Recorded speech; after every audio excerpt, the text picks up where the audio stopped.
Reference બે જગ્યાએથી મળ્યો હતો, ફેસબુક પર અને એક મારી પેજ છે જે માનસી એનાથી. અને એની પહેલાંથી હું 2-3 મહિનાથી રિસર્ચ કરતી હતી કે શું કરું, તો કારણ કે મેં પહેલેથી પ્લાનિંગ કર્યા છે. તો મારું એટલું પ્લાનિંગ હતું ડિસેમ્બરનું એવી રીતે. તો હું સર્ચ કરતા હતા કે શું કરી શકે.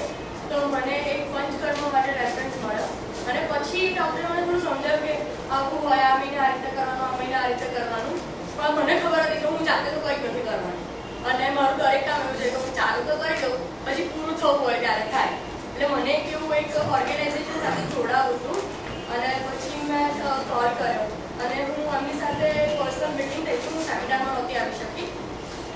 પછી આમની સાથે પર્સનલ મિટિંગ કર્યા પછી મેં મારા બધા આઈડિયાઝ મૂક્યા કે મને વૈદિક ગણિત શીખવું છે.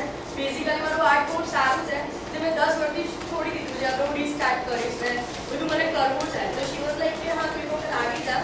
અને પછી અમે પર્સનલી મળી અને પછી મેં કન્ફર્મ કર્યું. પછી મેં બ્રિજેશ સાથે વાત કરી અને મેં રૂપીસ ભરીને એનરોલ કર્યું. પણ આજે જ મને બપોરે જ કીધું કે સારું થયું ને રૂપીસ ભરીને તો ફટાફટ એનરોલ થઈ ગઈ. બિકોઝ બેસ્ટ થિંગ છે જે આપણને એક્ઝેક્ટલી પ્રોપર ગાઈડન્સ લીધું હતું. તો કે મ્યુઝિક સાંભળવાનું તો ક્યારે કરું અને એક ચેનલાઇઝેશન થઈ ગયું કે જે મને જાણવું હતું, મને ખબર હતી પણ કે બધું અધૂરું હતું, તો તેનો કોઈ મિનિંગ નહોતો. કહેવાય છે ને કે સાચું ખબર હોય ને એ વધારે સાચું, ખોટું ખબર એ પણ સાચું, પણ બધું સાચું ખબર હોય ને એ બધું વિનાશ કરીને જ જાય. એના જેવું તો મને બધું જ ખબર હતું. તો મને એકદમ પૂરું ખબર પડી કે પ્રોપર એનું ચેનલાઇઝેશન છે. મને ખબર છે what I have to do exactly. તો ઇટ વોઝ અ રિયલી